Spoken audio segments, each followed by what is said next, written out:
guys, it went off again.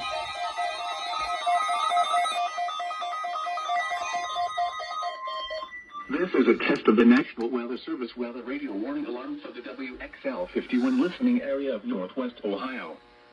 During potentially dangerous weather situations, specially built receivers are automatically activated to warn of impending hazard. Tests of these receivers are normally conducted by the National Weather Service every Wednesday between 11 a.m. and noon. When there is a threat of or existing severe weather in the area, the test will be postponed until the following day. This ends the test of National Weather Service weather radio warning alarm.